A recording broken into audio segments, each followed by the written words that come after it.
سر کیا آپ کو نہیں لگتا آپ کو خود کرنل صاحب سے بات کرنی چاہیے اور بچے کو انہیں دینے جانا چاہیے؟ کیپٹن سعد نے میجر آہل سے پوچھا جو کہ اس مشن میں ان کے ساتھ تھے اور مشن کے مکمل ہونے پر الگ ہو رہے تھے۔ دونوں کو ہی اپنے نئے مشن کے آرڈرز مل چکے تھے۔ میجر آہل کو آج ہی روانہ ہونا تھا لیکن وہ 11 دن کے چھوٹے بچے کو ساتھ نہیں لے جا سکتے تھے، اسی لیے انہوں نے اپنے لہتے جگر کو اپنے باپ کے حوالے کرنے کا فیصلہ کیا، اور اب کیپٹن سعد جنہوں نے آج شام اسلام آباد ہیڈ کوارٹر میں رپورٹنگ کرنی تھی، بچے کو لے کر اسلام آباد کرنل صاحب کے پاس جا رہے۔ نہیں کیپٹن سعد، میں نہیں جا سکتا، مجھے آج ہر حال میں مشن کے لیے روانہ ہونا ہے، اور ویسے بھی اگر میں گیا تو بابا مجھے اور بچے دونوں کو گھر نہیں آنے دیں گے۔ وہ بہت ناراض ہیں مجھ سے، اور اگر مان بھی گئے تو میری شادی کرائے بغیر وہ مجھے واپس نہیں آنے دیں گے۔ میجر آہل نے نرم لہجے میں جواب دیا، سر یہ تو اچھی بات ہے کہ وہ آپ کی شادی کروا دیں گے، آپ کا بیٹا بہت چھوٹا ہے، اسے ماں کی ضرورت ہے۔ کیپٹن سعد نے مخلصانہ مشورہ دیا۔ نہیں کیپٹن، اب یہ ممکن نہیں ہے میرے لیے، اس کی سگی ماں کے دھوکے نے میرا عورت ذات اعتبار ختم کر دیا ہے۔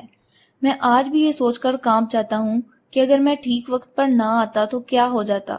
وہ عورت مجھے اس مشن سے دور رکھنے کی خاطر میرا بچہ اپنے ساتھیوں کے حوالے کرنے والی تھی۔ یہ تو خدا کا شکر ہے کہ مجھے ٹھیک وقت پر سچائی پتہ چل گئی۔ اگر اس کی سگی ماں اس کے ساتھ اتنا برا کر سکتی ہے تو دوسری عورت سے تو بھلائی کی امید رکھنا ہی فضول ہے، اور ویسے بھی کسی عورت کا دل اتنا بڑا نہیں ہوتا کہ وہ دوسرے کے بچے کو پیار کرے، اس کا خیال رکھے، اس کی خاطر دنیا سے لڑے۔ میں اب چاہ کر بھی کسی عورت پر اعتبار نہیں کر سکتا۔ سر آپ اتنے نا امید نہ ہوں، دنیا میں اچھے لوگوں کی کمی نہیں ہے، ہو سکتا ہے اب کی بار ایسا کچھ نہ ہو۔ نہیں کیپٹن، یہ سب کتابی باتیں ہیں، حقیقت میں ایسا کچھ نہیں ہوتا۔ سر اگر کرنل صاحب نے بچے کو رکھنے سے منع کر دیا تو؟ کیپٹن سعد نے ہچکچاتے ہوئے پوچھا۔ نو کیپٹن، وہ ایسا بالکل نہیں کریں گے، یہ ان کا خون ہے، ان کے بیٹے کی اولاد، ان کی ناراضگی مجھ سے ہے، اس بچے سے نہیں۔ آپ بے فکر ہو کر جائیں اور ادھر رینا کا ذکر کرنے کی ضرورت نہیں ہے، اور یہ لیٹر بھی دے دیجئے گا۔ میجر کے ہاتھ سے لیٹر لے کر کیپٹن سعد نے اپنی جیکٹ کی جیب میں رکھا اور بچے کو لینے کے لیے ہاتھ بڑھائے۔ میجر آہل رضا نے بچے کے ماتھے پر بوسہ دیا اور کچھ سیکنڈز کے لیے اسے سینے سے لگایا اور کیپٹن کی طرف بڑھا دیا۔ حوریہ نے جیسے ہی اپنے چاچا کو اپنی طرف بڑھتے دیکھا، جلدی سے رکشے میں بیٹھ گئی اور اسے یہاں سے دور جانے کا کہا۔ حوریہ بار بار سر رکشے سے باہر نکال کر پیچھے موٹر سائیکل پر سوار اپنے چاچا کو دیکھتی اور پھر رکشے والے کو تیز چلانے کا بولتی۔ ٹریفک زیادہ ہونے کی وجہ سے چاچا ابھی تک اس سے دور تھا، لیکن وہ اسے دیکھ سکتا تھا۔ بی بی جی، آپ نے کدھر جانا ہے؟ رکشے والے نے سوال کیا، اور حوریہ کے اپنی چادر ٹھیک کرتے ہاتھ ساکت ہو گئے، کیونکہ یہ تو اسے پتہ ہی نہیں تھا کہ اس نے کدھر جانا ہے۔ پہلے اس کا ارادہ بس اسٹینڈ کی طرف جانے کا تھا، لیکن اب وہ وہاں جانے کی غلطی نہیں کر سکتی تھی۔ اس نے رکشے والے کو آس پاس بنے رہائشی ایریا کی طرف جانے کا کہا اور ایک گلی میں جا کر رکشے والے کو کرایہ دے کر اتر گئی۔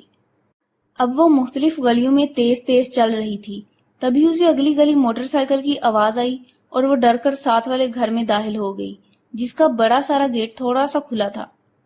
گیٹ کے باہر لگی نیم پلیٹ پر بڑے بڑے حروف میں کرنل احمد رضا لکھا ہوا تھا۔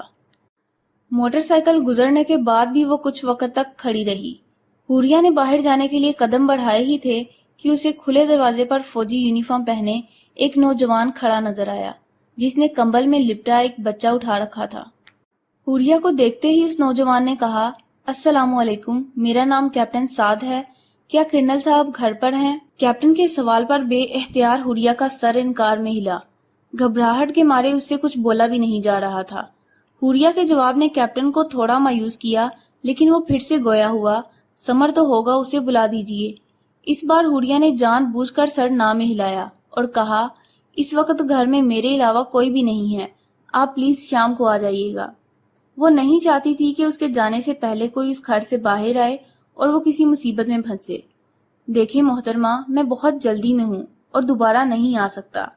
آپ پلیز ایک کام کیجئے، یہ میجر آہل کا بیٹا ہے، جب کرنل صاحب آئیں تو آپ انہیں دے دیں، اور یہ لیٹر بھی میجر آہل نے کرنل صاحب کے لیے دیا ہے، آپ انہیں دے دیجئے گا۔ میں چلتا ہوں۔ اس کی ماں حوریہ نے اتنے چھوٹے بچے کو اکیلے دیکھتے ہوئے پوچھا۔ شی از نو مور، کیپٹن سعد نے مختصر جواب دے کر جلدی سے بچہ اور خط حوریہ کو پکڑاتے گیٹ کے باہر سے ہی گاڑی میں بیٹھ کر چلا گیا۔ حوریہ سوچوں میں گھری حیرانگی سے بچہ اور خط پکڑ کر کھڑی تھی۔ وہ بچہ لے کر نہ تو باہر جا سکتی تھی اور نہ ہی گھر کے اندر۔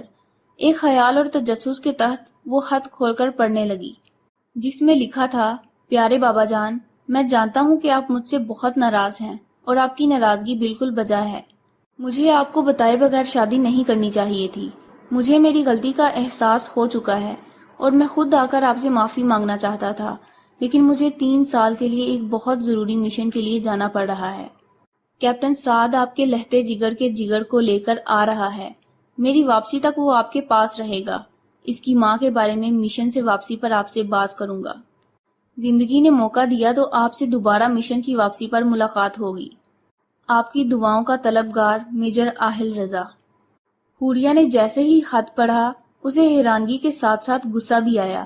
کتنا خود غرض شخص ہے، 3 سال کے لیے جا رہا ہے اور اتنے چھوٹے بچے کو اکیلا چھوڑ دیا۔ بیٹے کی ذرا بھی پرواہ نہیں۔